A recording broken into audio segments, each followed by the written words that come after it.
સજાનંદ સ્વામી મહારાજની જય. ગુરુ હરિહરિ પ્રસાદ સ્વામીજી મહારાજની જય જય જય. પ્રગટ ગુરુ હરિ પ્રબોધ સ્વામીજી મહારાજની જય જય જય. અક્ષરધામના સૌ મુક્તોને મારા અંતરના જય Swaminarayan. We all live in the diamond city Surat, right? જેમ ખાંડમાંથી ડાયમંડ મળે છે એમ ડાયમંડ જેવા સારા મિત્રો આપને લાઈફમાં બાળ સભામાંથી મળે છે.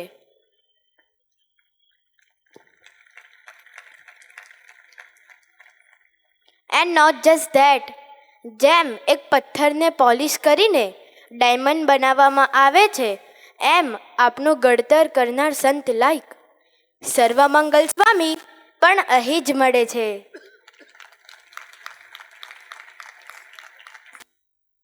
હરિપ્રબોધમ બાર સત્સંગ સભા is the truly mine of friends like diamonds. Swami Dada always says that friends must be best. જેના મિત્રો સરસ એની લાઈફ ઓટોમેટિકલી સક્સેસફુલ થઈ જાય છે. શ્રીજી મહારાજ પણ વચનામૃત ગદડાત્યન 21માં કહે છે કે સાચા મિત્રો પણ એને જ જણાવો જે પોતાની હિતની વાત હોય તે પણ દુઃખ લગાડીને કહે છે. એ જ સાચા મિત્રોનું લક્ષણ છે. સો યસ, એવા સાચા મિત્રોની ખાણ એટલે હરિપ્રબોધમ બાળ સભા. મિત્રો, યોગી બાપા પણ કહેતા કે ગુસ્સો અને અહંકાર આપના જીવનને ખતમ કરી નાખે છે, પણ એ તો દેખાતા નથી. એને આપની લાઈફમાંથી કાઢવા કેવી રીતે? એના માટે આશીર્વાદ જોઈએ. Let me share one small real life incident. આપના સુરતના Uttambhai. When he was studying in the 6th standard, out of 25 students, he got 20 rank and scored 60%. ત્યારે સ્વામી દાદાએ ઉત્તમભાઈને કહ્યું કે આપને 90% લાવવાના. ત્યારે ઉત્તમભાઈએ કહ્યું, ગુસ્સો બહુ જ આવી જાય છે એટલે પ્રોપરલી સ્ટડીઝ કરી શકતો નથી. રિલેટેબલ છે ને? આપણે પણ એવું જ હોય.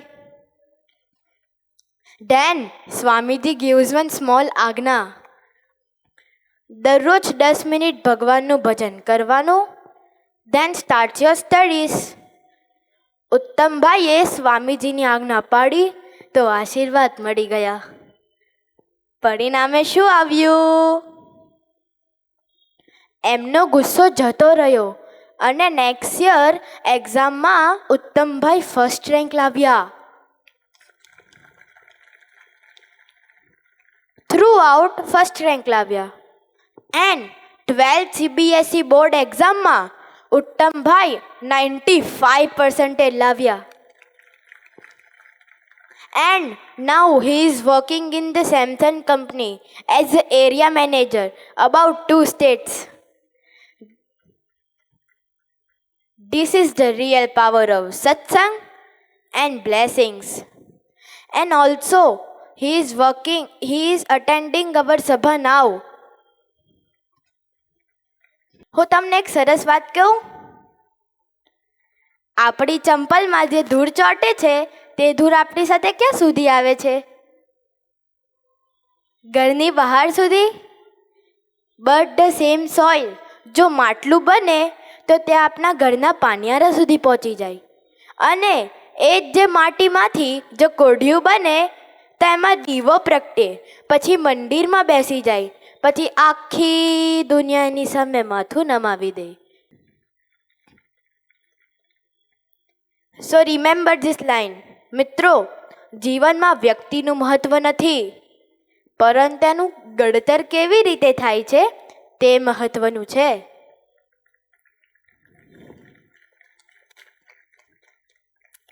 ઓસ્ટ્રેલિયાની એક સભામાં એક ભૂલકું નિર્માણભાઈ. એ ભૂલકું નિર્માણભાઈનો સ્કૂલમાં પહેલો નંબર આવ્યો. ત્યારે એમના ફાધરે બધા સંતોને કહ્યું કે નિર્માણભાઈના સ્કૂલમાં ફર્સ્ટ રેન્ક આવ્યો છે. ત્યારે બધા સંતોએ નિર્માણભાઈને પૂછ્યું કે તમારા સ્કૂલમાં ફર્સ્ટ રેન્ક આવ્યો છે, પણ નિર્માણભાઈ કંઈ બોલ્યા નહીં. 3 વાર પૂછ્યું પણ બોલ્યા નહીં. ત્યારે બધા સંતોએ નિર્માણભાઈને કહ્યું કે તમારા સ્કૂલમાં ફર્સ્ટ રેન્ક આવ્યો છે તો પણ કેમ તમે કંઈ બોલતા નથી? ત્યારે મારા જેવા 11 વર્ષના નાના નિર્માણભાઈ બોલ્યા કે ઇફ ગુરુ Hari gives me first rank, then how can I take ego that I got it? જો ગુરુ હરિના આશીર્વાદથી મને પહેલો નંબર મળ્યો છે તો હું કેવી રીતે અહંકાર કરી શકું કે મને મળ્યો છે? કેવા નિર્માણી ભૂલકું નિર્માણભાઈ. જીવનમાં આધ્યાત્મિક સંસ્કારોનું સિંચન થાય એ જીવનનું સાચું ઘડતર થયેલું કહેવાય. That is called real successful life. પણ આવું ઘડતર કોણ કરી શકે? જેનું પોતાનું ઘડતર થયું હોય તે જ બીજાનું ઘડતર કરે. હું તમને એક નાની સરસ વાત કહું. મારા જેવા એક નાના બાળકે પ્રબોધ દાદાને પૂછ્યું કે તમે 55 વર્ષથી સાધુ થયા છો તો પણ સ્વામી દાદાની એક પણ આજ્ઞા લોપી નથી અને બધી જ આજ્ઞા પાડીને જીવન જીવો છો. આવું જીવન કેવી રીતે જીવી શકો?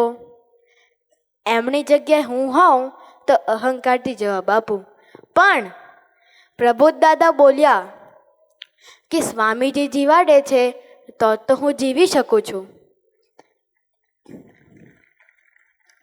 જેના ગુરુ આવા નિર્માણી હોય એ જ સાચા નિર્માણી સમાજનું ઘડતર કરી શકે. આપણા સુરતમાં 1000 બાળકો દર અઠવાડિયે બાળ સભામાં પધારે છે. એ બધા જ બાળકો 10 થી 15 વર્ષની ઉંમરમાં ગુસ્સો અને અહંકાર વગરનું જીવન જીવે છે. તો આજની સભામાં પધારેલા તમામ બાળકોને મારી નમ્ર પ્રાર્થના છે કે આપના સુરતમાં 70 જગ્યાએ દર અઠવાડિયે બાળ સભા થાય છે. પ્લીઝ તા પધારશો જી. And my humble request to the all parents that please send your children to the Bal Sabha. It will shape their entire life. આજની સભામાં પધારેલા તમામ પેરેન્ટ્સને મારી નમ્ર પ્રાર્થના છે કે પ્લીઝ તમે તમારા બાળકોને અમારી સાથે બાળ સભા મોકલજો જી, તો એની લાઈફનું સાચું ઘડતર થશે. આજની આપણી સુરતની ધરતી પર પ્રબોધ દાદા પધાર્યા છે, તો હરિપ્રબોધમના બધા જ બાળકોની વતી એમના ચરણે મારી નમ્ર પ્રાર્થના છે કે હે સ્વામી, અમે મમ્મી પપ્પાને ક્યારેય તું ન કરીએ એવું બળ આપશો જી. અમે સારા મિત્રોને સંગ રહીએ એવું બળ આપશો જી. અમે મોબાઈલ અને સોશિયલ મીડિયાથી દૂર રહીએ, સારો અભ્યાસ કરીએ અને પરીક્ષામાં 90% લાવીએ એવું બળ આપશો જી. અમે ક્યારેય ગુસ્સો ન કરીએ એવું બળ આપશો જી. અમે સૂવા પહેલાં 5 મિનિટ ભગવાનનું ભજન કરીએ એવું બળ આપશો જી. અમે અભ્યાસ કરવા પહેલાં 10 મિનિટ ભગવાનનું ભજન કરીએ એવું બળ આપશો જી. સ્વામીજી, તમે અમને બળ આપશો ને? અમને દાસના દાસ બનાવશો ને? અમને સાચું ભૂલકું બનાવશો ને?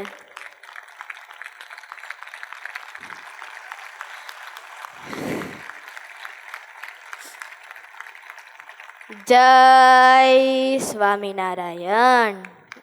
है प्यार तेरा इतना पाया, मेरे मन का है तू जो.